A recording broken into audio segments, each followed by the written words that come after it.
All right. Well, let's go ahead and get started then. And we'll go ahead and call the meeting to order. Andrea, can we get roll call, please? Yes. Chair Martinez Beltran. Here. Shadows. Here. Director Klein. Here. Tyson. Here. Scozola. Here. Showalter. Here. And thank you. We have all committee members present. Okay, excellent. Do we have any public comment for matters not on the agenda? We do. However, before we start, Chair, if you wouldn't mind giving a statement on your participation. Yes. Just a moment.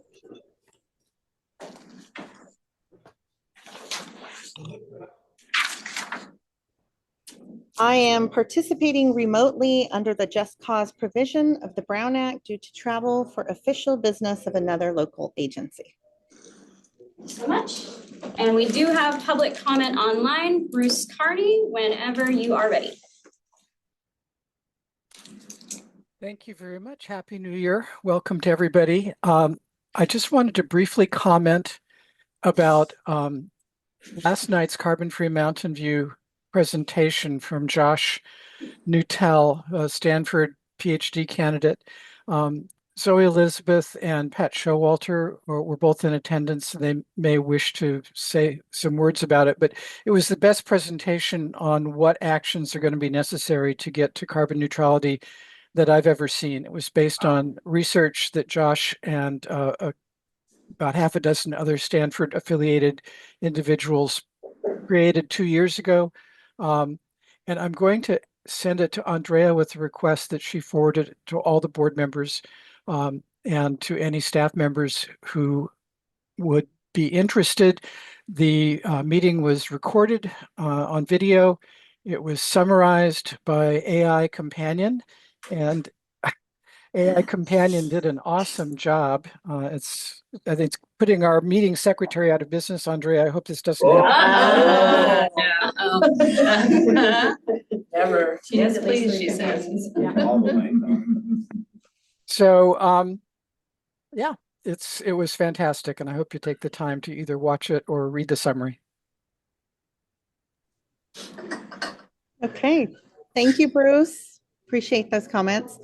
And I am sorry that I missed it. We'll move to the consent calendar and see if we can get action to approve the minutes. Can I get a motion? Second. We have a motion from Director Scozola and a second from Director Showalter.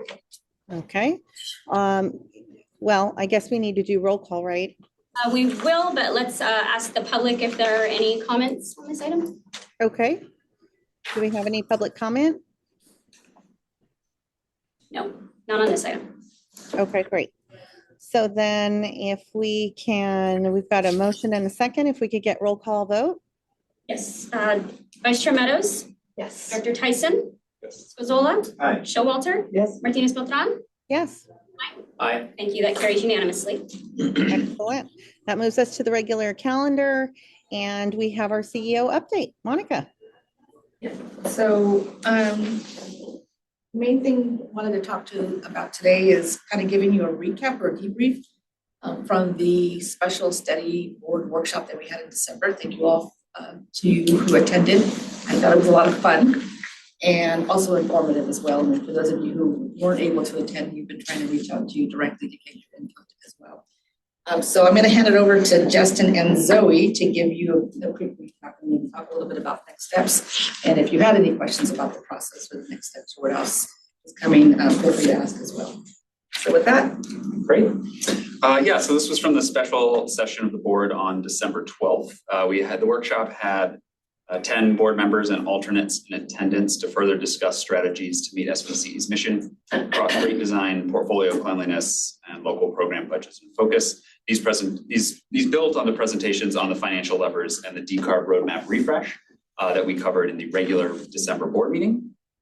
Attendees gave feedback and input on potential trade-offs that SVCE might make in the future in response to financial constraints. We collected a lot of reactions to different approaches and priorities for the board and for our community. So as Monica said, we really appreciate those who attended.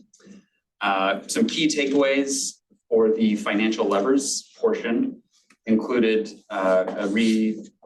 emphasis that decarbonization is SVCE's core mission. It's important to our communities, that a balanced approach to our decisions on this front is critical for good governance. The importance of having rates below the alternative for our customers to make sure that it's obvious for why folks can should remain with SVCE. But we also discussed the idea of creating differentiated rate options. I think there was some interest in continuing to explore that for customers who prioritize differently between clean and cost. And as always, the importance of good storytelling and messaging and communications to our customers and communities so that they understand what their options are and what their investments are going towards.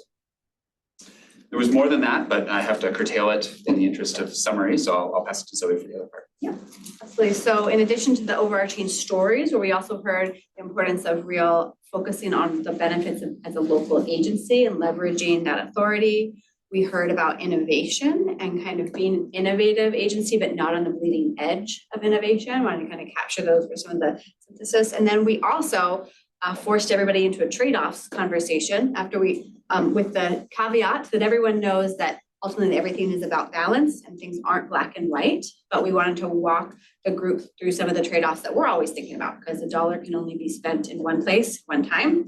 So we talked about, for example, income graduated rebates versus the same level of rebates and how that translates to different levels of decarbonization. We talked about the need for very deep decarbonization investments versus investments that can speed and scale. Really quickly, we talked about the trade-offs between offering renters benefits, whereas property owners have the most ability to make decisions. And I'd say on all of those, the theme was interesting too. There's pretty strong alignment across the groups and in the follow-up sessions. And they're really, if I was going to say kind of one theme through all of those was maximizing those investments and the return on investments in terms of emissions and moving as quickly and delivering benefits as quickly as possible. So we'll be taking that input. Again, none of this was decision-making. It was just informing what we do next and also places where we might need to bring back additional analysis to get into these trade-offs more deeply. We'll be putting together that information for a larger stakeholder workshop actually in February, and then coming back to the executive committee and the board several times over the next few months, kind of in tandem with the the discussions on financial levers. Any questions?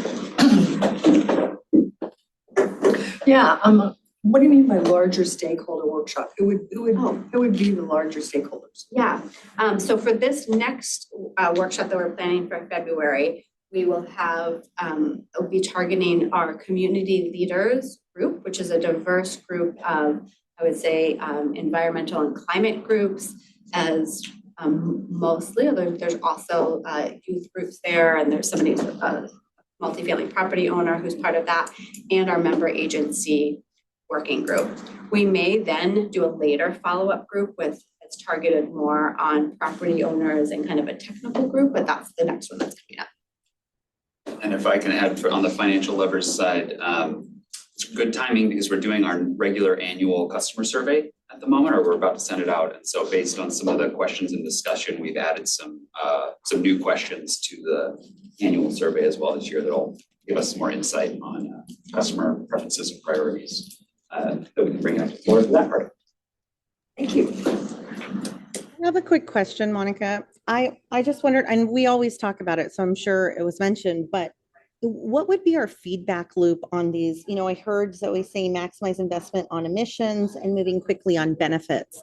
Is that, does staff think that's a 6-month feedback loop? Is that a year feedback loop to understand, what changes we're doing and what's working and what's not?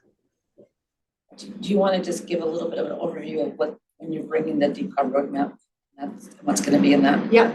So part of the decarb roadmap, which will set targets and strategy, will also include an updated process for decarbonization programs reporting. I imagine that we'll continue to do that on an annual basis as an overarching portfolio to see how we're moving towards our targets. Okay, fair enough. Thank you. Did you have more, Monica? The report. I didn't hear you. Did, That's it, sorry. I have nothing further unless there's any other questions or anything in general. No question, but just a comment. I really enjoyed it. I thought it was very interactive. I'm sorry more people couldn't be there to get that, but the people we had were very engaged. I really liked the tools, the moving your dot on the dial. I'm going to remember that for other approaches because I thought it was effective, and I thought it was a good use of time. okay. Any other questions for Monica? Seeing none, then I'll move to number 3, which is to elect a chair and vice chair of the 2026 executive committee, and that's Andrea. Thank you. I'll just ask for public comment on that last item before moving on to the Oh, I'm next. sorry. Yes. Public comment on item 2. No hands raised for that. All right. Item 3. So the selection of the chair and vice chair. So new year, new committee. And so today we're going to select who will lead us for this next year. This is a 1-year term. It can be anybody who serves on this committee. In terms of nominations and the process for selection, we'll open the floor for anybody who wishes to serve in this role or for anybody to nominate somebody else. Each person who is interested will be given an opportunity to speak to their interest. If more than one person is interested, we will do a roll call vote by name. Given this is a 6-member body, we'll need a vote of 4 people to get a majority. And so we will do that until a majority is reached, and then a ratification vote will be needed to make that final selection for either of these roles. Are there any questions on the process?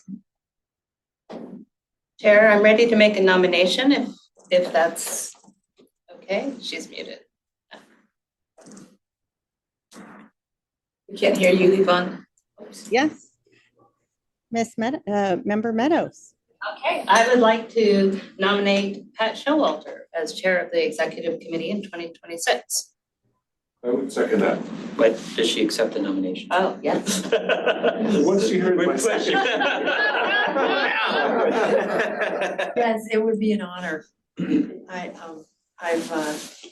been on SVCE for 2 years as a director and 1 year as an alternate.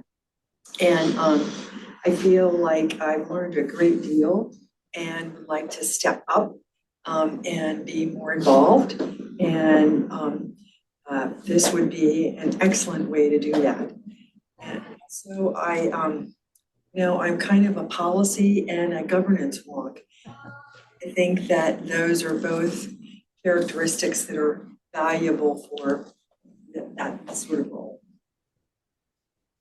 Okay, so, oh, sorry, I think are you doing this part, Andrea, or? I can facilitate. Is there anybody else interested in the role of chair?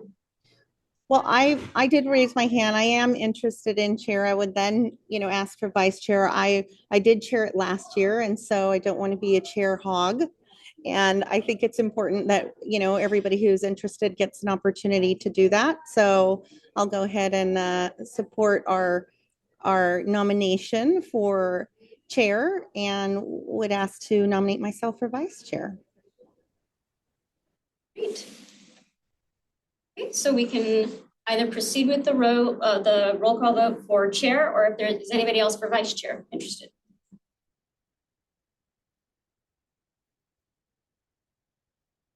Okay.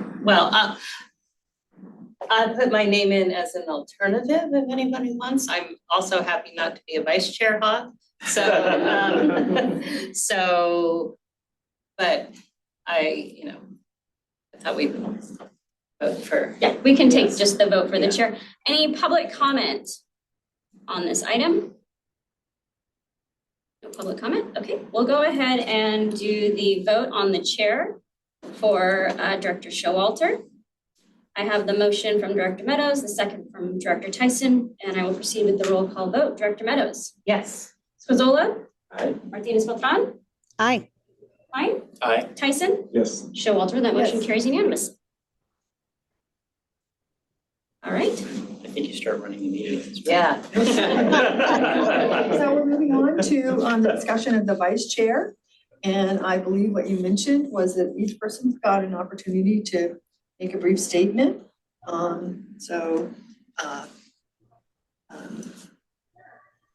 Martinez Beltran, Ms. Martinez Beltran, would you like to make a brief statement? Sure. I'm interested in vice chair, as you all know. I, was interested in doing vice chair for the board, but I'm now just looking for a way to continue to stay engaged and work with the staff and continue to work towards being, in leadership for the board. And I think this is a great way. I really enjoyed last year getting a chance to work with the staff and understand more the inner workings, I guess, of SVCE. You do get a chance to brief with, with the staff and ask some more questions. And I think it's a great opportunity to do. So that's why I would be happy to do vice chair. I've looked at all of the dates and, asked staff about them and what proposed things can do. And so I am available for those. I think we have a conflict with our annual conference, but I'm sure we'll be talking about that. But most all of those look like they're doable. So that's my pitch. Thank you. Mayor Meadows. Or Vice Chair Meadows, depending on which hat. That's right, get the hat straight. Right, that it's hard. So, I'm glad that you will be our chair this year of the executive committee, and I'm honored to serve as vice chair of SVCE. I believe in rotating through and giving as many people experience as possible, and frankly, neither Director Martinez Beltran or myself are new to this. So, but if there is no one else who's going to nominate or be nominated, then I would say that I'm happy to serve as vice chair. I did not offer myself as chair of executive committee despite our operating suggestions to do that because I do have quite a bit going on this year. And so I thought Chair Showalter would be an excellent person. So I would leave it up to my colleagues, and I think there might be a comment or a. Yeah, I have a comment. I'm a little sad that no one nominated me for vice chair, but I will self-nominate myself. I do think that, obviously I'm very excited about our organization. So many ways the last year I had 100% attendance record for the executive committee. I also have chaired last year the legislative action committee. I've been on there the 2 years previous to that as well. And I've been on the finance committee for 3 years. So I feel like I definitely have a nice, well-rounded perspective of our organization at this point. And yep, it would be new for me. So I'd be happy to take the role of vice chair for the executive committee if so pleased to my colleagues. So Chair, I would like to withdraw my self-nomination. Okay, all right, so we have two individuals, and I think that I understood the order. We will just have a roll call vote. Yes, a vote by name. Yvonne, your vote between you and Director Scazola? Me. Director Scazola? I do adore you, Scazola. Right back at you, but I'm voting for myself as well. Okay, Director Tyson? Scazola. Thank you. Meadows? Scazola. Showalter? Scazola. Thank you. Klein? Scazola. Okay, thank you. That is 5 votes Scazola and 1 for Yvonne. I'm honored, thank you. All right, well, congratulations. Congratulations, and I want to say that everyone will be on the executive committee, and that in itself is major opportunity to contribute Absolutely. to this organization. Chair, can I ask? Say a quick bit also. So thank you for everyone who put your names in. To me, especially this committee allows the executive team, both staff and the executive committee, to see how people run meetings. And this exactly what the chair said. It's like, okay, this is everyone here has a good opportunity to help shape the organization. But what I do appreciate is for this, and thank you, Chair Showalter and Vice Chair Scazola for taking on this role from an organizational standpoint. I do think it's important to see how people run meetings, and it's not just the mantle chair, but this interplay. And this is a publicized meeting, but it's one step conceivably towards being, running the board meeting itself. But I just want to thank you both for standing up for 2026. Thank you. Okay.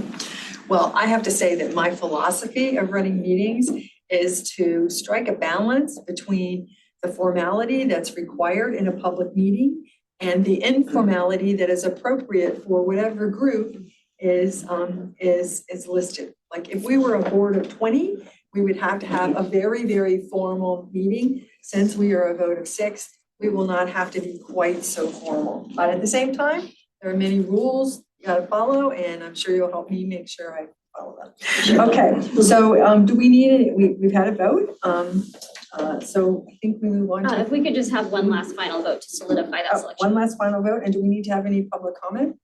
We've already opened public comment. We had that for the vice, for the chair. Okay, all right, so I will make the motion to appoint Chair, let's say Director Showalter as chair and Director Scazola as vice chair for the executive committee for 2026. Second. okay, we have a motion by Klein and a second by Tyson. So I think it's appropriate we have a vote. Thank you. Director Meadows. Yes. Scazola. Right. Showalter. Yes. Tyson. Yes. Klein. Yes. Martinez Beltran. Yes. Unanimously. Very good. Okay, so now we move on to 4, which is to select a regular meeting schedule for the 2026 executive committee meetings. And this is an action item. Sandra. Yes. All right, so we have a busy year ahead of us, and so we wanted to identify our meeting dates. So we proposed to keep generally the same schedule of the 4th Fridays of every month at 10 a.m. And there are a couple of exceptions. I did send out a draft of these dates, and there are some with some conflicts. So I just wanted to first show what we have. And then the conflicts that have already been identified are potentially May, because there is a long holiday weekend out of that. You'll notice that staff has proposed that we don't have a meeting in June, and instead we meet in July. We do not have a board meeting in July, as a reminder. We've done this so that staff has an opportunity to bring some items to you in July that would be going to August to provide some feedback, but we are open to changing that if there are conflicts. And in September, Yvonne had mentioned that there is a Leave California Cities annual conference and expo, so if that might cause a problem as well. So those are 3 that we definitely wanted to address, but if there are any others also that you'd like to bring up, we can discuss those as well. Okay, does anybody have any others they would like to bring up? I can make all of those except for May. Well, I noticed that the February 27th is the same day as the State of the Valley. That's why it's at 2 p.m. Yeah, that's why we changed it to the afternoon. Ah, I didn't catch that. Sorry. We have been talking in the background. Very good.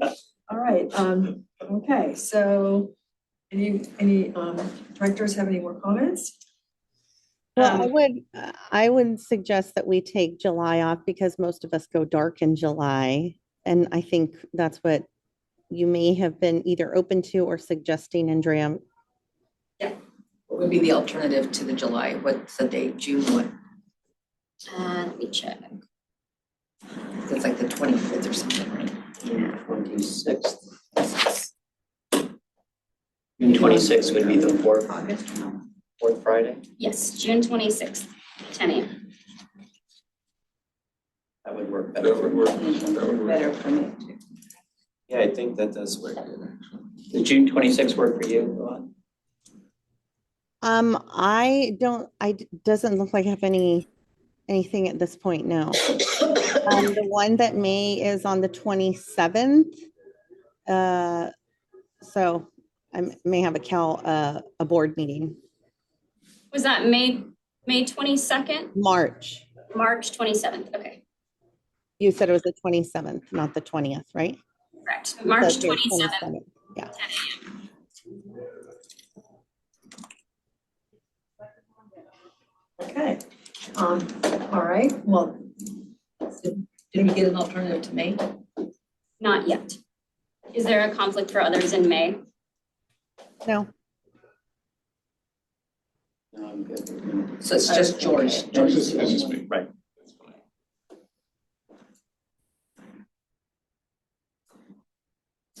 Okay, so, sounds like, Where do we stand with March? I wasn't following.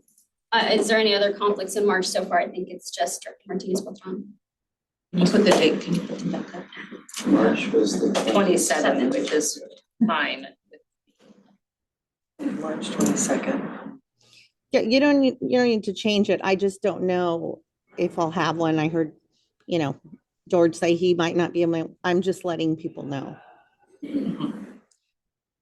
Earlier in that week is the National League of Cities, but it's over usually Wednesday, 20th, so. Wait, So I thought are we NLC talking was the March? 18th. I'm talking Cal cities.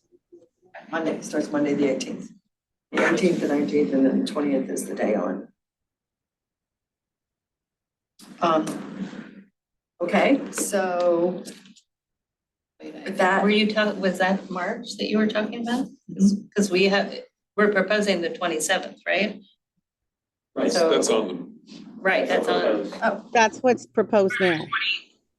Right. Okay. That's fine. That's fine. Because I was gonna say there's a conflict on the 20th, if that's what people are talking about, on March 20th. For us girls, anyway. oh, Margaret's okay. next women's lunch or thing. We don't want to miss that. Well, And I'm sure you guys are invited. for many reasons. For many reasons. With February, March, April, May, June, we're changing it 2026. July, August is good, September, we need another date. Assuming most of you are at Cal Cities? So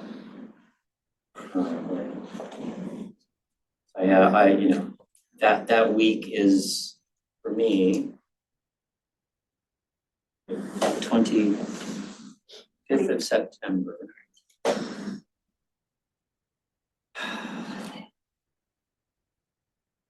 Cities Association, yes.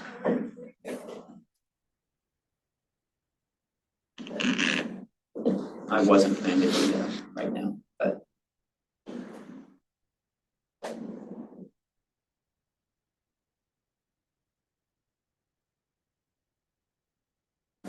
No, that, I might have a conflict that week after all. Previous week, is that better for people? Which month is this? September. September 18th. Is that 18th. better? Does that work for us? What days are in? It is that. I don't know. I'd have to look closer, I think, to September than now. I didn't even. We Let's, do it in the afternoon. We're having a sidebar conversation. We have our staff coming in that week, but if we held the EC meeting in the afternoon, it would be fine. the 18th would be better for me. The 18th work for you, John? We could do that for now. Yeah, sure. Okay, so we'll say 18th and 2 then p.m. start time. 2 p.m. Okay with you guys? 2 p.m. I thought, we're not doing, isn't it 10 to 12? It is, however, staff has a conflict on that day, so we were trying to Oh, I see. Okay. available in the afternoon of the September 18th. I mean, at this point, I think so. We usually do one of our sessions on housing, but I don't know. So that's fine to go with it now. Yeah. We have 5 at least. So Yeah. And I'm going to quickly flash on the screen now what we're looking at. Excellent. I was just going to ask for that. So you're fast. We'll send that to. Okay. Yeah. 7th.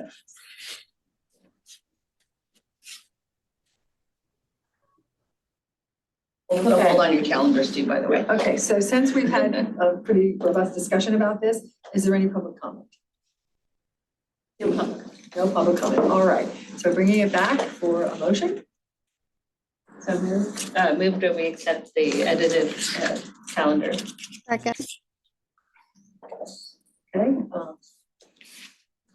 Vote? Yes, please. Director Tyson, Yes. Meadows, Yes. Showalter, Yes. Squizzola, Aye. Martinez Beltran, Yes.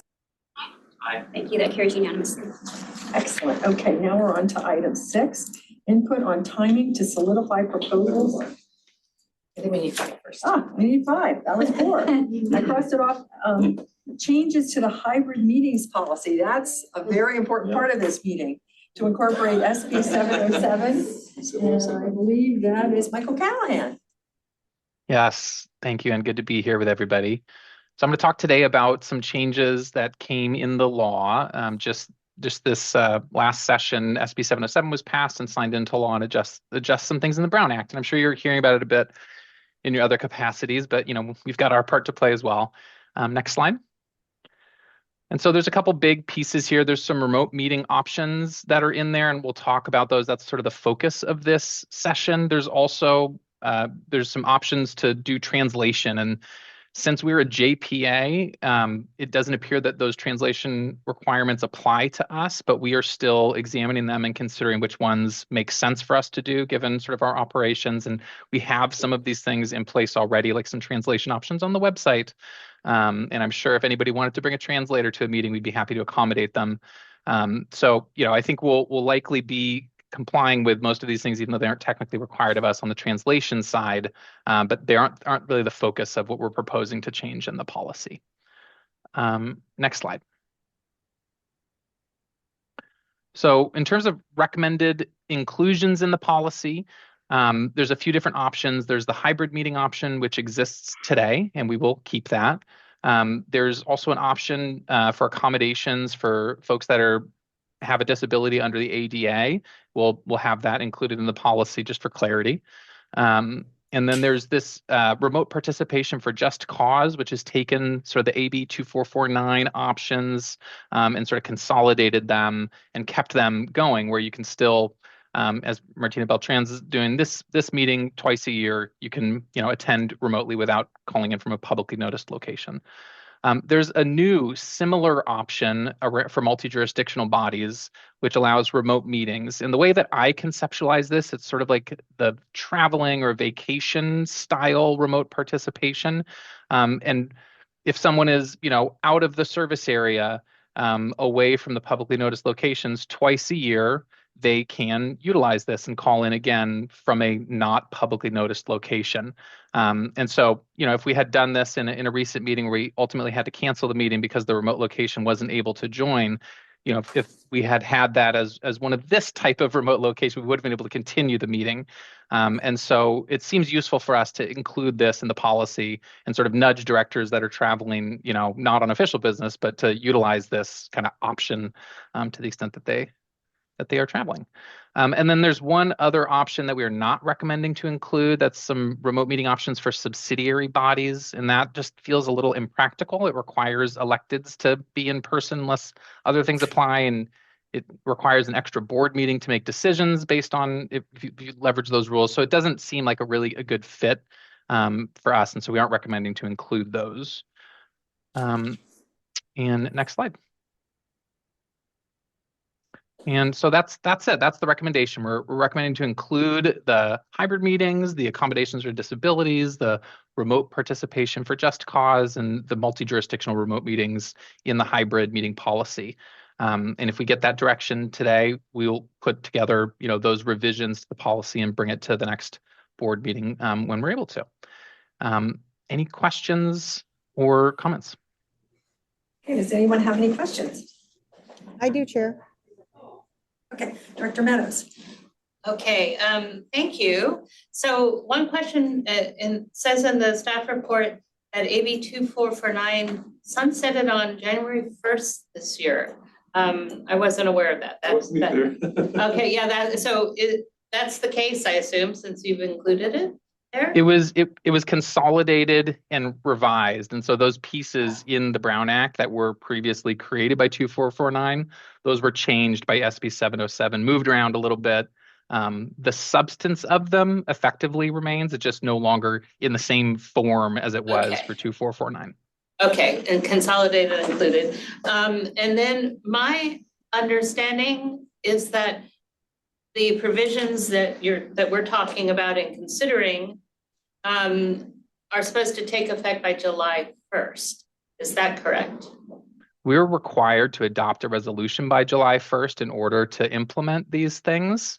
And so our goal is to adopt the resolution sooner than July 1st, but we would have until July 1st to adopt it. Okay. And regarding disabilities, and this is a level of detail I'm sure you'll address in the policy itself, but will you require a documentation? And I remember I offered documentations a year ago and nobody wanted them. I would have felt better if HR or somebody had taken those because it is something that's prone to abuse. So as you put together the policy, I would ask, having experienced and availed myself of disability 2449, think about that piece so that we can serve those who need it, but not enable those who might abuse it. And I'm not suggesting there is anybody, but you never know. Isn't the 2 times a year kind of automatically put a lid on that abuse? No, not ADA. It doesn't, there's no lid there's to no limit on ADA. that. Ah, yes. This is why it's really important, actually. Yeah, and I will take that under consideration, welcome other thoughts on that. I think, we're cognizant of sort of both sides, right? The sort of privacy side and not wanting to be too intrusive in terms of what we're double checking and retaining as a record. But then on the other side, as you mentioned, to sort of want to, keep folks using it the way it's intended to be used. So we'll definitely take that under consideration and welcome additional thoughts on that as well. All right, thank you. That's my questions. Director Martinez Beltran? Thank you. Michael, I just wanted you to explain this multi-jurisdictional body remote meetings. I'm not really sure, what does that mean? I see that you say you're not recommending it for the policy, but what exactly does that say, or what is it about? Yeah, great question. So the multi-jurisdictional body remote meetings, that piece I actually am recommending to include, and that's intended for JPAs and entities that cover multiple jurisdictions. And really, there's other requirements to it that I haven't included here just to keep the list short, but they're things that we're doing already. Like you have to have teleconferencing options. You have to have a majority of folks participating from a single location in the service area. What this does is it's sort of a new thing, which if a director is 20 miles or more away from a publicly noticed location, then they can utilize this option to call in without noticing a location. They can do it twice a year. It would have alleviated sort of the issue we had a few meetings ago where we had to end the meeting because a remote location wasn't able to join. If we still had a quorum and somebody was calling in under this, but we weren't able to connect with them, we would still be able to continue the meeting because we wouldn't be cutting off any public's access to the meeting. And so that one we are encouraging to include. The one below at the very bottom for subsidiary bodies, that one we're not proposing to include. And that seems to be intended for committees often that don't have sort of final decision-making authority, allowing them to meet remotely and not have anybody physically present, but having a physical location where the public could come and where there's at least one staff member. But that's a little tricky. There's extra rules and limitations, and it requires sort of a first reading at the board and a discussion, and then you have to bring it to a subsequent board meeting for an action, based on a recommendation for this committee. And so it seems like it would ultimately create more drag than efficiency, and so it doesn't feel like the right fit for us. But happy to consider it if the board members have a different perspective. No, okay. I'm fine with that. I just wanted to understand what it was. Thank you, though. Great. Yeah. Understand. I had a follow-up question from Director Meadows or Vice Chair Meadows' question. So the July deadline, Mike, I know that we're bringing something to the board next month, and the intent is to bring revisions to our hybrid policies that you all adopted. But are we also planning to bring a resolution to adopt the requirements under this new law? We'll do it all in one swoop, right? Exactly. We're going to adopt the changes to the policy via resolution. And so we'll kind of get two birds with one stone in that way. Okay. And then my other question is a question to the chair of the board. Would it be okay to put this on consent, or do you want a discussion on the regular agenda? I want it as a discussion on the regular agenda. Okay. It's not just so if I may, through the chair. So to me, and I have several questions, but I think it's important because there's procedure and policy that needs to be captured here as well.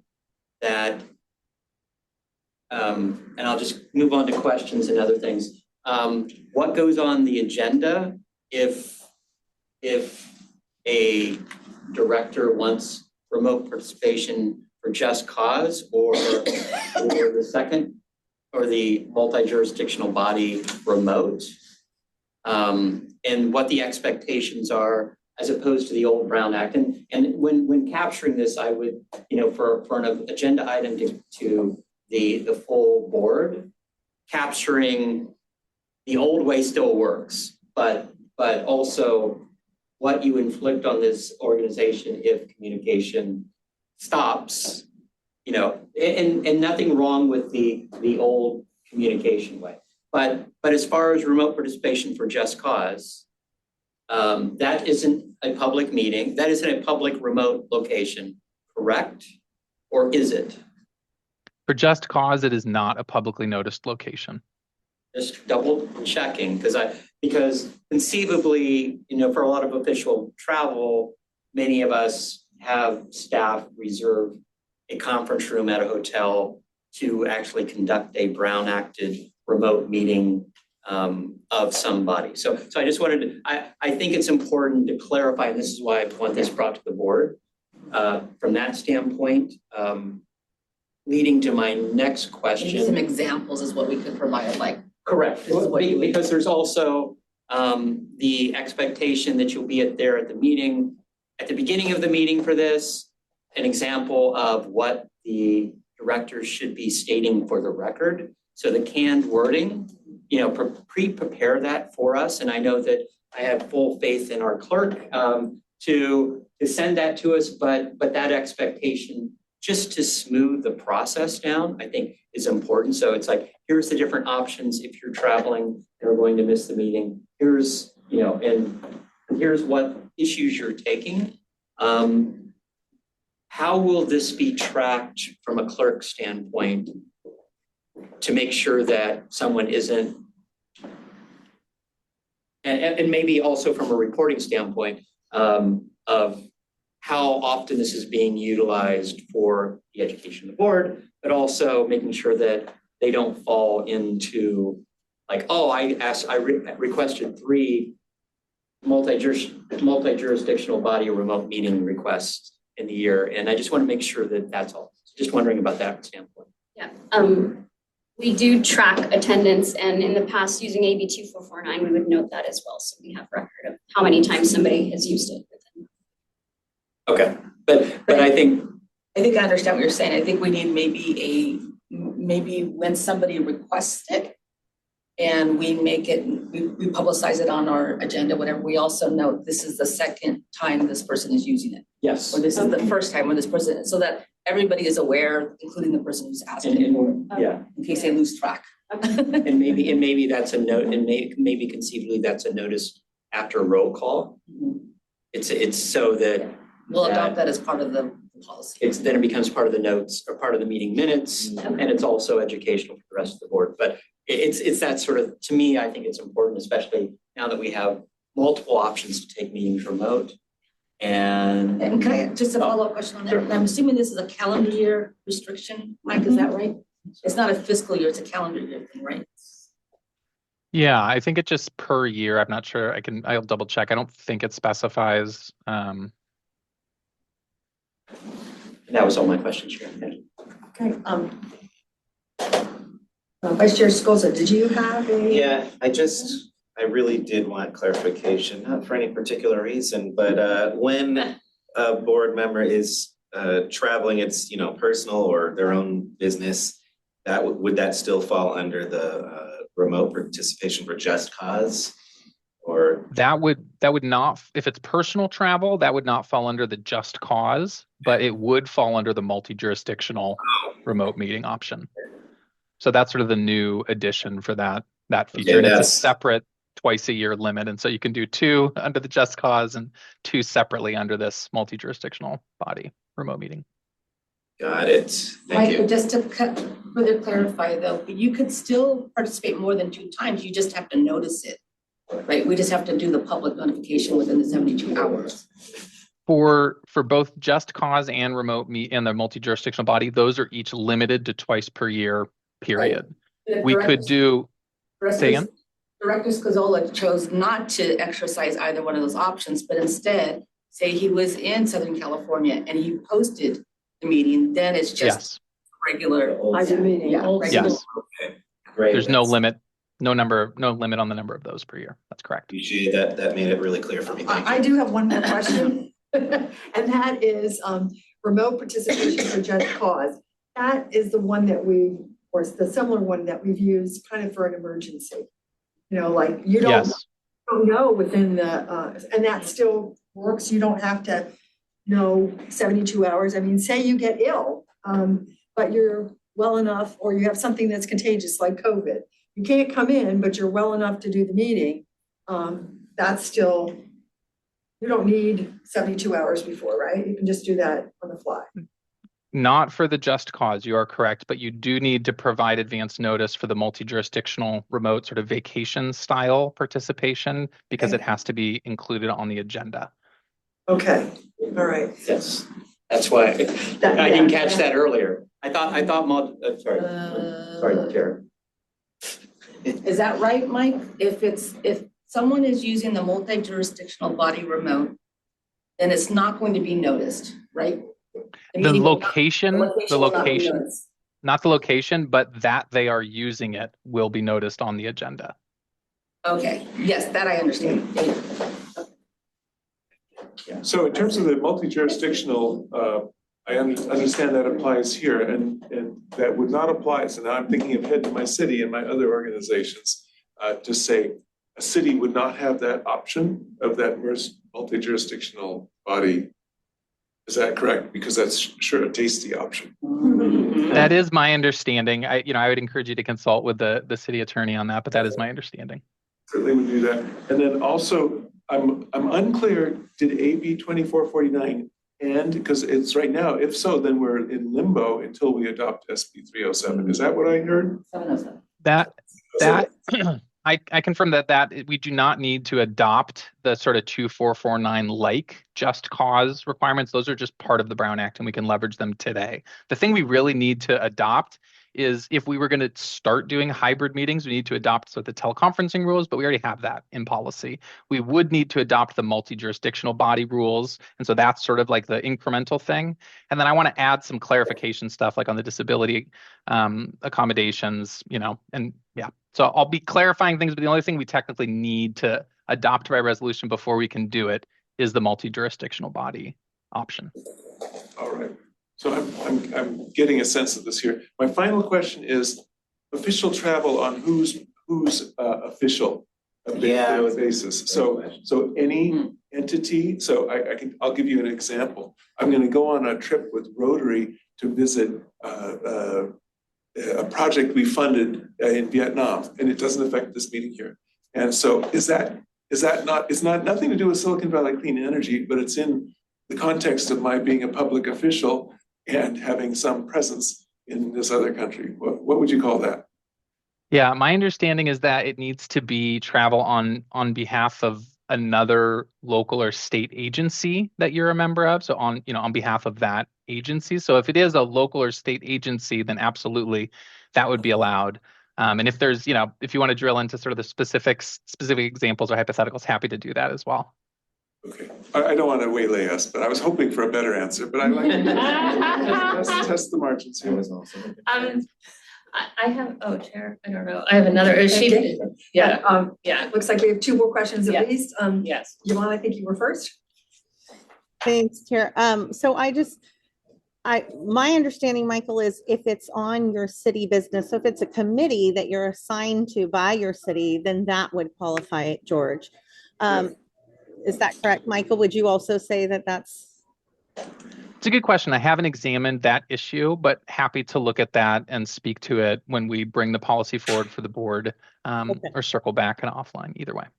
Okay, that was just that was what was explained to me. And then the other thing was I wanted just a comment on what Monica, that was my question. This has nothing to do with noticing and doing remote meetings. This is really only when you're not noticing or you're doing the multi-jurisdictional, and that's where it's the limited to the 2 years. Yes. Thanks. Yes. Me? No. Are you done? I thought it was- Oh, okay, my turn, sorry. So it just occurred to me, and we've been doing it a little differently in our council where, actually each time I availed myself of the 2449, I had to ask my colleagues' permission to participate in the meeting via that method. And I think that is or was part of it.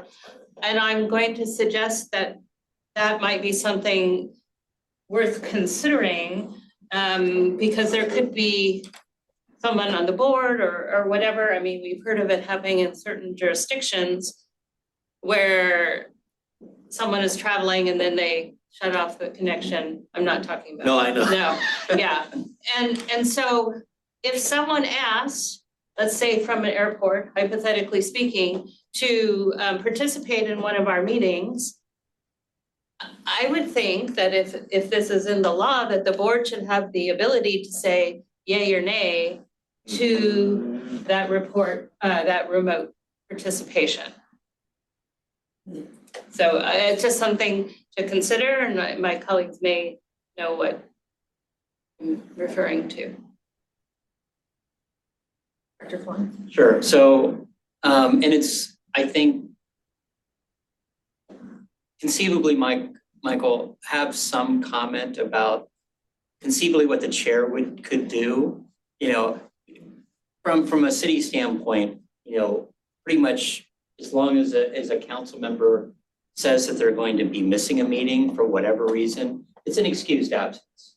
And council would not call it an unexcused absence in any case. That being said, if it was just, they don't show up meeting after meeting at a certain point, it's like, this is now an unexcused absence because they refuse to come to council anymore for whatever reason. And there's other, depending upon, you know, we know of all kinds of different cases around the state that these sorts of things have happened. Maybe I don't think codifying that the board needs to vote on allowing this remote access. It's a whole other thing if it's the old Brown Act action, that is, you know, the old Brown Act noticing of this is where I am, that's already been on the agenda and they have to be a public meeting and all that. Utilizing the two new options, or to me, there is a concept that a board could decide that either they're overusing this or, I can't envision that because they're limited to basically two occurrences of each. But it's something to think about from a either board policy or a chair. You know, it's like, because you would take the comment that I'm remote, you would take roll call, and the chair at that point could conceivably take an action that I call this as an unexcused absence, but there's too many hypotheticals here from last time that I don't want to get into. But that's something at least you should look at, because it's something as a mayor for multiple years now that it's like we assume an unexcused absence, but there's been an excused absence. There's been a few times that it's like, yeah, I would almost like to call this an unexcused absence because it's either repetitive or they didn't take the time to inform staff or the chair that they're not showing. But that's a whole other Right, and ball of wax. maybe just, Mike, I don't remember what we put in the operating rules and regulations that the board just approved on absences, but I think there was a whole section in there about absences and the action that the But I board. don't know how this is Yeah, so we probably have to do a little bit of comparison. comparison, and we yeah. might have to modify the operating rules and regulations in the future if that's the Right. case. But most important for me is getting this move forward. I think this is valuable. Let's go to the other. So we've talked all about remote meetings. Translation, which, from my city, so there's several things translation. One is PDFs, one is websites, and then meetings themselves. For meetings themselves, our city basically pays an AI translation tool that automatically translates. I do think that there's value in that, not that we need to necessarily spend the money or go down that road, but I do think that that has a lot of value to break down some of these barriers from language. It simultaneously you can listen and read along or listen along in 60 plus different languages, which is a positive thing. Translation is, I hear, 90% accurate, but at least you're getting the flow of the meeting. And then as far as PDFs and websites, and that becomes a bigger question for the clerk and from a legal standpoint, from an organization. I do think that there's value in that. Whether or not you post them or whether or not you just say you can translate this automatically becomes the question. But I know that there are, April 2026 deadlines for certain language and ADA, more ADA compliance. But it rapidly ties into other languages. And I'll just leave that out there. We're not from this, what's being brought to council or brought to the board, isn't undertaking any policy changes relating to translation at this time, correct? Correct. Perhaps what you're suggesting is that maybe we look into whether it's a value add for our community to provide translation services of board meetings and other. I think that we have been looking at that. And so, that's something that Pam and her team has been looking at. And we can certainly bring that back to the board in terms of where we see an opportunity here or not. I appreciate that. And conceivably when it's brought to the board, at least, a subset, I don't want this to divulge. The main focus is remote meetings and noticing and policy. Translation secondary, but we should at least say staff is evaluating it. Staff does do a lot of translation services for marketing materials, by the way. Oh, absolutely. Yeah. Okay, all right, so I think we've had quite a robust question and answer and discussion section of this. Is there anything else that anybody wishes to say to the committee? Saying none, I'm going to ask if there's any public comment on this. Anybody have public comment? Okay, so you need an action, and I'm not sure what the action was, guidance, or you needed a motion, or what's the action that you want from us? Be a recommendation to adopt the additional hybrid meeting There options. it is. I'll make that, I'll move to adopt that. Second by Klein. And I would just like to state that this is a real complex issue, and we all face it as we take part in regional boards. And it's very helpful to educate us about this. So I know I, for one, appreciate you taking the time, because it's kind of, these rules are kind of arcane, and they're not they're just the rules. You have to learn the rules. And so we need help with getting educated as these rules change. So this is important for the process. And I'll just second that. And thank you, Michael, for undertaking this. And I know it's not just the new law, but trying to codify and educate our board was one of the reasons why I wanted this brought back early this year, to make sure that everyone's on the same page and, conceivably, especially with some of the new options, making it very as easy as possible for people to participate, or to make sure that we're doing everything legally that we should be doing. And it is that education. It's a moving target on some of these laws. So, it's really moved a lot from the pandemic on. It's moved a lot. Thank you. Chair, one final comment, just to build on that a little bit, as having a city council that was Zoom bombed on Thursday last week, it shook us up. And we thought that time was past, but it did make us think about what are our policies and all, and how do we balance public access and participation. So in effect, we aren't changing it. We're not keeping people from offering comments via Zoom, but we have at least trained staff a little bit to say, what is it that you can shut down right away? For example, use of expletives, but hate speech, you cannot. And so things that frankly we're shocked and then a little thrown off. So, but it's in the context of we want participation in public access, but where the guardrails are is tough sometimes.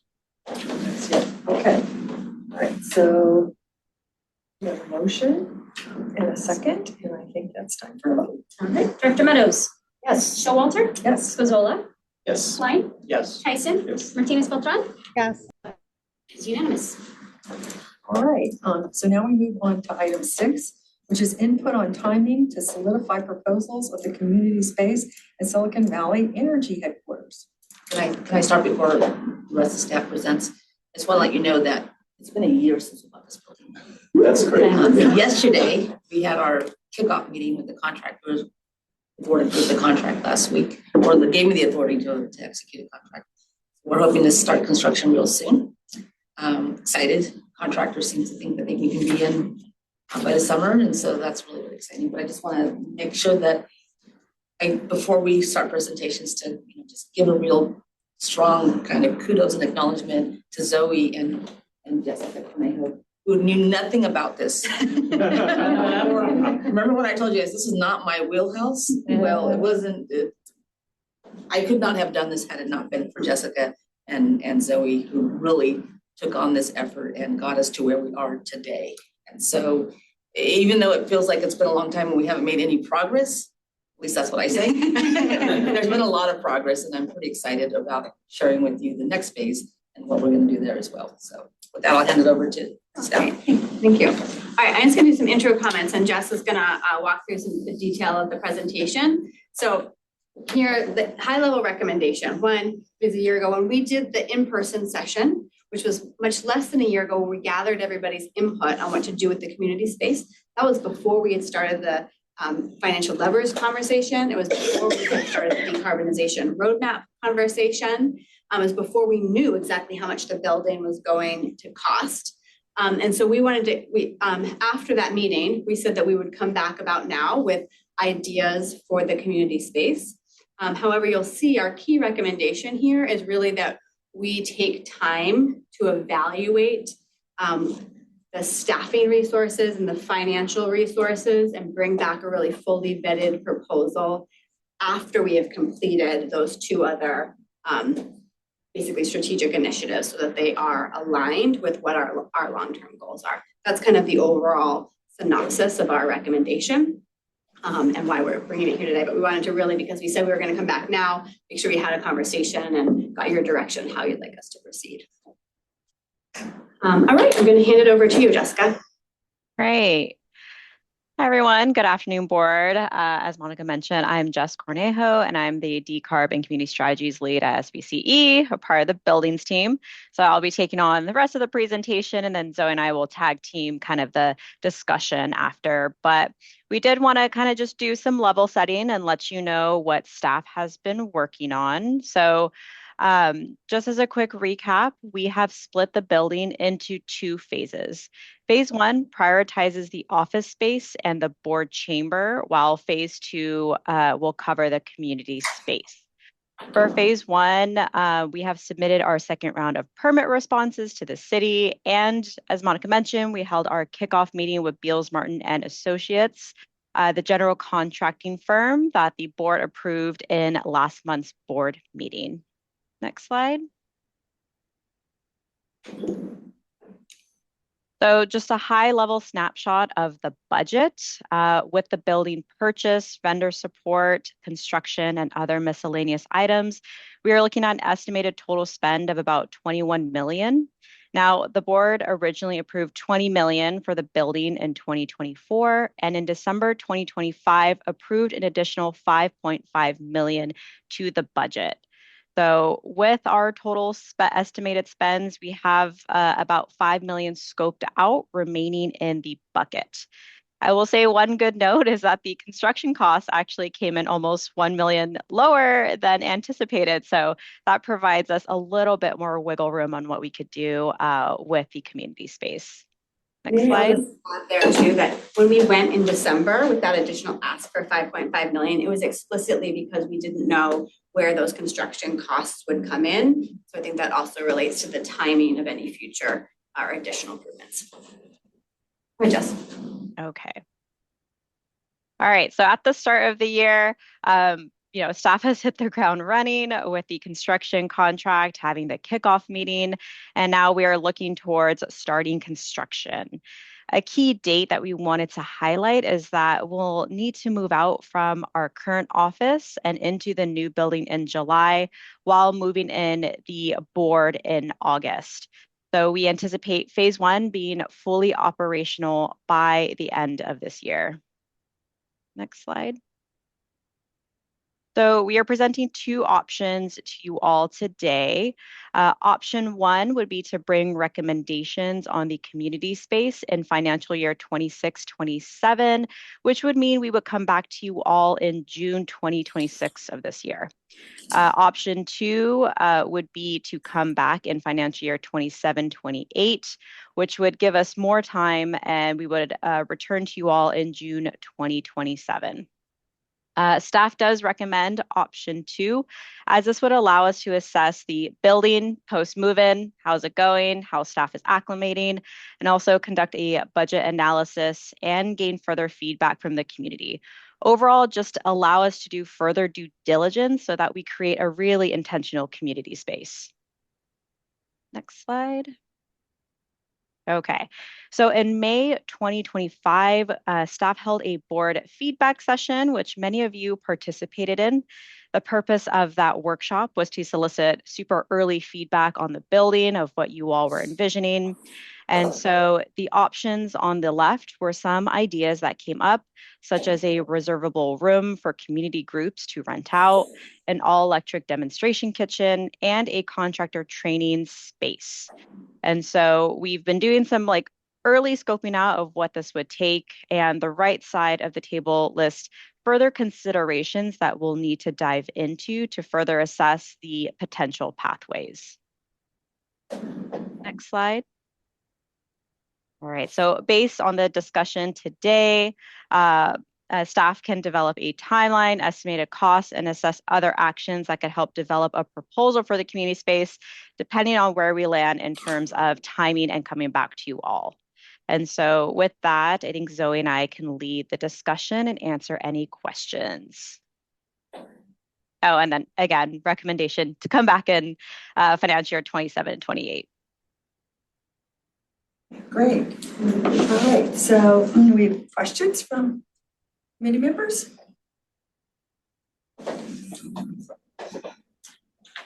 Everybody's thinking a little bit. Okay. Comments. Do we have comments? Sure, I got a comment.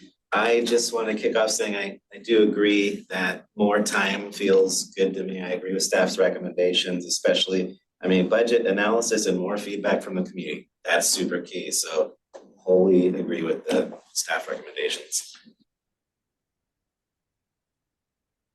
Yeah, I have a couple of questions. So I'm hearing it. So I likely support the recommendation. I still have a couple questions. So first, I heard it tied into sort of the strategic exercises, which I assume then means you're looking at what sort of FTE connotations might come from the strategies, or what other reasons would those matter? You flip the table back Yep. up. Yeah, sorry. Yeah, absolutely. I think slides actually are helpful in terms of showing kind of what I some didn't of look these at the themes were. appendix. Oh, yeah. Because it shows some of the voting, because I don't think you were there, right? I was there for the, I think this one, I think this is a good one because, this was the 12th and or the year I'll ago. let Zoe add some here too, but Yeah, I was there. along with the budget analysis that we're doing with the financial levers, we're also doing and we always do this, by the way, is a real assessment of staffing needs. Right. And so that's something that we intend to bring to the executive committee in the future as well, is kind of just like, how have we grown and where will we grow, right? But if in this process of building a decarb roadmap and the financial levers, they would all directions say that we want to have a greater presence in the community and demonstrate all this stuff and be like an educational hub and all that stuff, then we might go one way. And that would require us to staff up and then go a different path. I don't know if you want to add anything. Yeah, and I'd say there will be budgeting and staff requirements for any of the options that we do. And since we're going through this exercise about what should our program budget look like? Should it go up? Should it go down? And all of these other things, it seems just logical to make this process align afterwards instead of potentially doing a bunch of work and committing us to additional initiatives that were not yet. And I just wanted to clarify, I totally agree with that, but it sounded more in the presentation, which is, and this makes a lot of sense too, we're gonna move in and see how it works.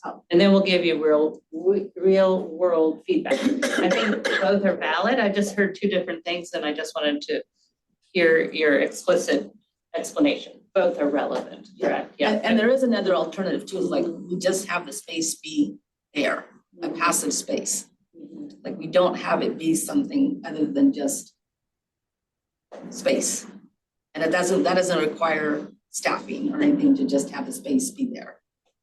Bags and lava lamps, that's good. And that kind of ties into my next question, which is you're not proposing holding up the move-in phase one completion. And so for some period of time, at least if we recommend and then the board accepts option 2, you're gonna have blank space anyway. Yes, and there is about 1 quadrant of the downstairs building that is open. It will be semi-finished because we need to do that for health and safety purposes, but it won't have daily functioning purposes. Yeah, and also when I looked at, you show on the slide examples of concepts discussed a year ago, a little over, or May 25th, anyway, whenever it was. You spell out more considerations than I think we really had in mind when we did the DOT exercise. So I think you can refine it just like you've done in this slide. Like you say, reservable community space requires a different permit and we need to think about our parking. And do we need to have dedicated staff and be accessible outside typical work? I mean, those are big questions. And so I don't think our DOT exercise related to those very important implementation questions, those were not the same thing. So I think you can take your proposals and this kind of detail and then have a second round, because our opinions would potentially all change as we look at, I mean, do you want to have the space open on a Sunday evening? With security. Yeah, with security, I mean, you know, but anyway, so that's, so it helps people to understand the framework which you're making the proposal. Okay, we have several people who want to speak. We'll start with Director Martinez-Beltran. Thank you, Chair. I just, I think a good point to, I support the recommendation for option 2. And I think a good thing maybe to point out when bringing it to the board is there was no really strong winning recommendation on what exactly to do with the space. And so now it almost feels like that opportunity has passed. So since we're here, I think it's a great opportunity, especially as a planner, to see the circulation and how people live in it. And, maybe that will influence what we look for in the future. So I think it's a great recommendation and I support it. Great. Chair Fine? Sure. So just to clarify, and I just want to make sure the options are clear. We're basically saying recommend, to be clear from the motion that's expected, staff brings recommendation, option 1 and option 2. Staff bring, what are we calling it? Community space recommendations. Is that also including staffing or all this is tied in, and all this would be conceivably, and I'm trying to remember our timing because our budget's always a little odd, would be in August of 2026 or August of 2027? Yes, so we bring the budget to the board for approval and typically in September. September. For next, and so it comes to. I always forget the date, start date and all that. It'll come to the finance committee typically in June and the executive committee in June as well. So that would be the time that we would bring it. Okay, I appreciate that. And that was my main question. I do have a comment before we move forward. And I think you visited Sonoma Clean Energy has a space during the holidays on my trip north, I ended up to make sure I spent an hour there kind of visiting and talking to, they had just bought the CEO of Sonoma Clean Energy. They had just bought the building actually the week before, although they've been there for over a year. It was interesting to see how they continued to change the usage of that space and how popular some of their programs like the induction cooking demonstration kitchen happen and all this. So I do think that, not programming the space and doing a little bit more, especially when you start looking at permits and other things, that flexibility, and kind of doing those trade-offs, because some of these required permits, some of these didn't, and we had the same issue from our city hall of how do we make certain portions accessible overnight, and then, or like if we want to make it available to the community in the evenings or late afternoons, and with minimal, like, okay, all you need to do is close this door or something of that nature. So there's lots of questions that we're dealing with from a city standpoint that I think is important. But in talking to Sonoma Clean Energy, they've activated that space and have changed that, continue to change that. So as we're defining kind of next steps, I do think that there's a value even in the board members too. If you happen to be in Sonoma, go by and see that space, because I do think it's important to envision, looking back at what we decided last May. Looking back at what we were discussing last May, the concept of contractor training, and especially in talking to Sonoma, it's like, do we really want to try to be a training center, or just showing both contractors and residents, here's the different, and not, here's, what from battery storage, wall storage, showing them, heat pumps and kind of a little bit of everything, as opposed to, well, this is how you install it and all that. That's a whole other task that I don't think has benefits to the community, but something that a community college would be far better at the end of the day, from, continued training and all that. But so it's an educational, it's a workable space, it's a demonstration space. And I do think that there's conceivably value in a non-quorum part of the board going up and seeing that, because I do think it changed my mind just taking photos and all that of conceivably what that space looks like, and hearing how it's like initially, because they actually have staff there, and this is one of our long-term staffing issue questions of answering questions about if people have about billing and how we manage that. They actually have bilingual speakers at the front. The speakers used to be at the back of the building, and now they're like, oh no, we want them up here. And they have kids areas just to keep the kids busy while here. So there's lots of good things that conceivably can be learned, and trying to define all that before September, I don't think is reasonable for this organization. So I appreciate that, getting a clean space that we can utilize, and or for board meetings as well as, certain events, rent and expand into. I do think that has a lot of value, but I appreciate where we are now as far as this is concerned, and I'll get off my soapbox. Director Tyson? You left very little soap left.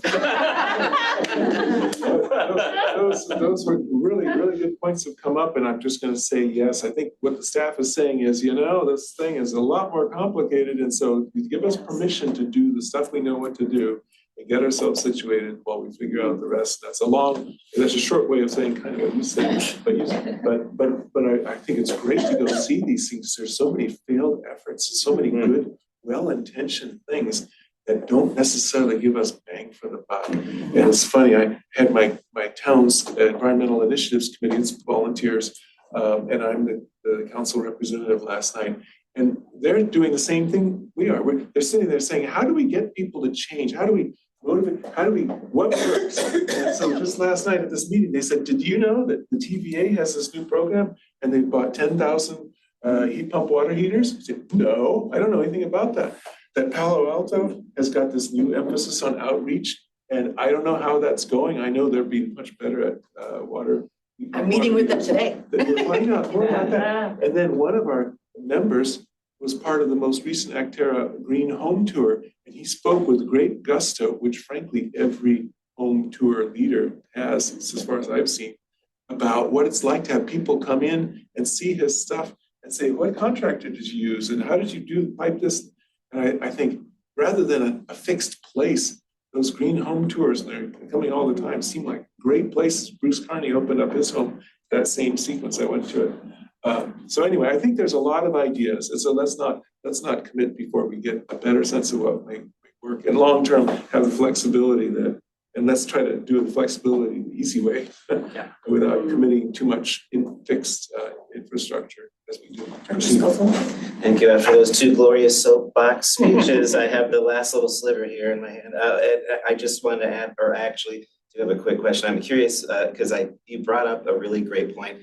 Is that people have been trying these things already, and so you both are saying this, and so especially with the contractors, that's the one thing I really want to focus on, because when I can't remember who came up with the idea in the first place, doesn't matter, but I thought, brilliant, that's great, we're all trying to train contractors, but to utilize the space,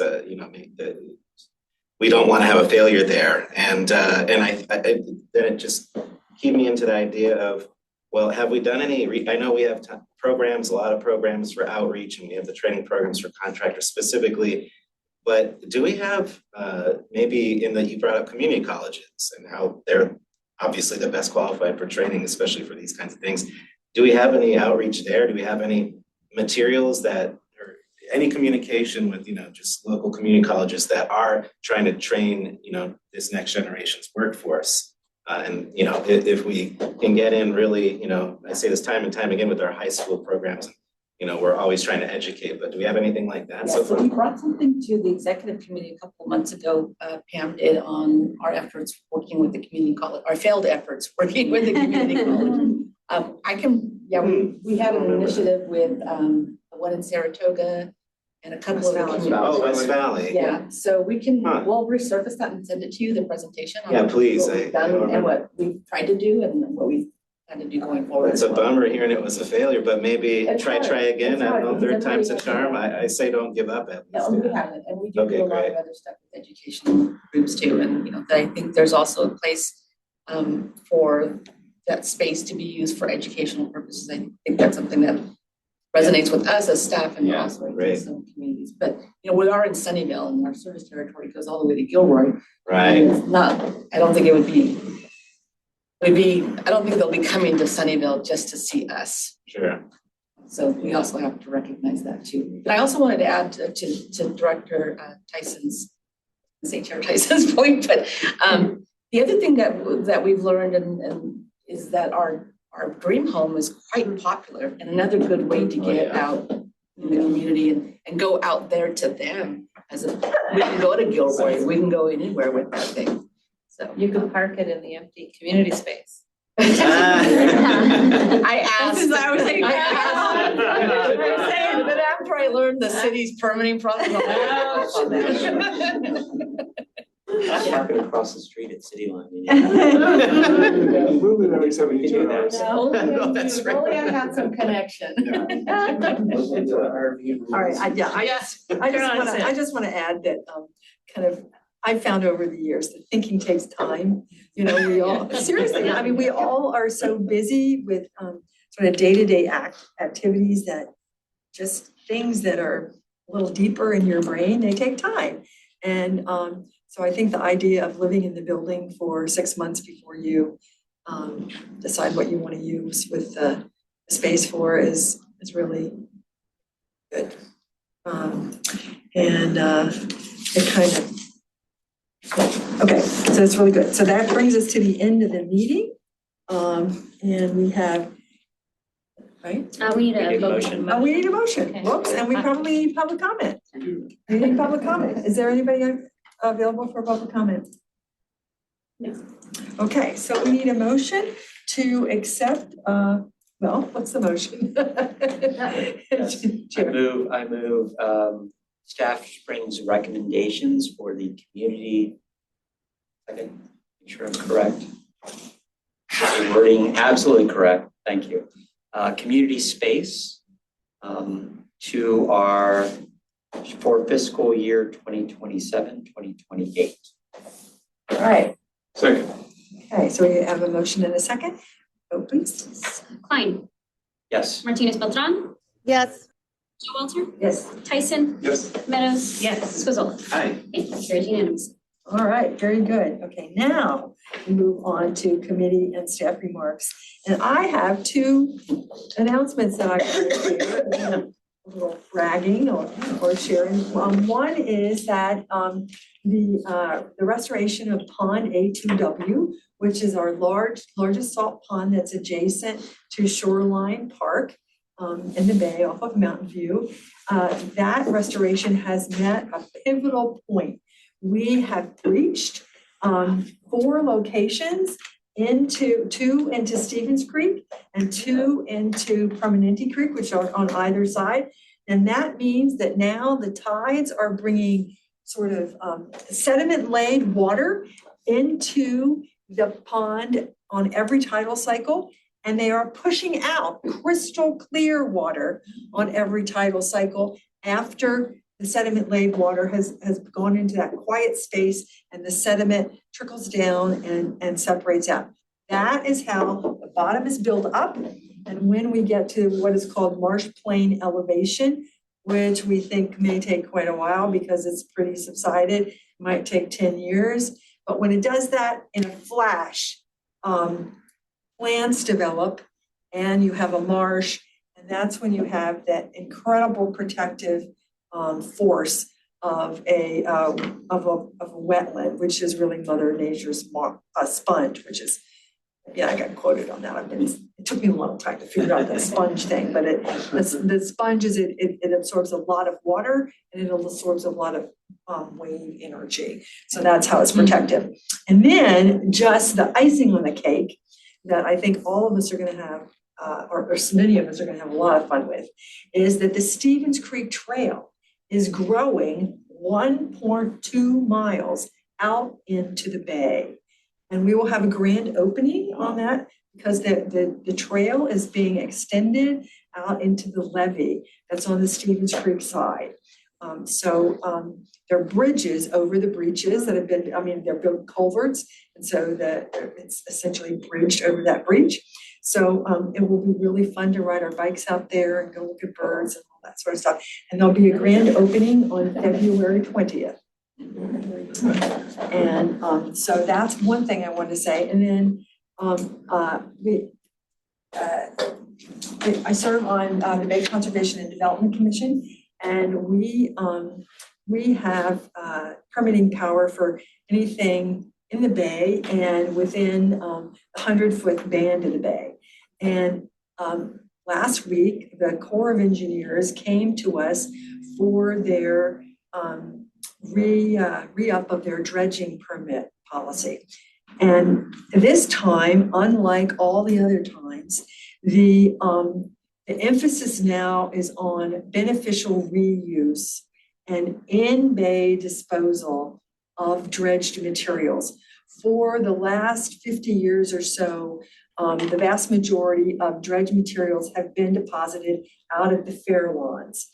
And where it does nobody any good. And we need 450 million cubic yards of dirt it's estimated, to do the restoration and the sea level rise protection projects that we're going to need in the Bay Area.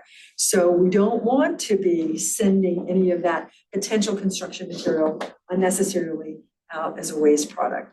So we got this change through lots of advocacy through the National League of Cities, the local people, you name it, all over the country, people who are advocating to increase beneficial use. It was put into the WRDA 2024 bill that the Corps would now have a goal of using 70% for beneficial use. Well, we're not there yet. They're going to just try it this time. They're going for 40, I think, if I remember. It's 40. But anyway, that's a huge improvement.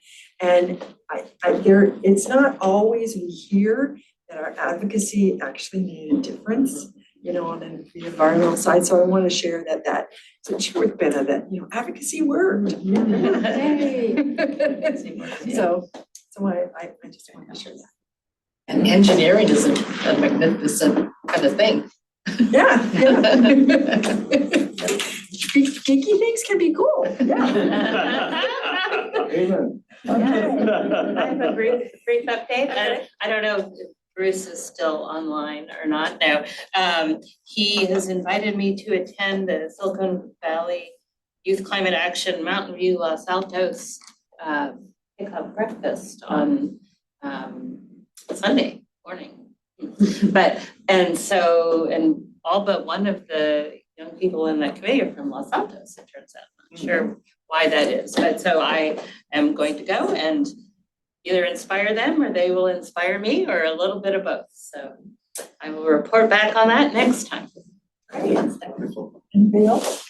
Okay, so with that, the meeting is adjourned at 2:30.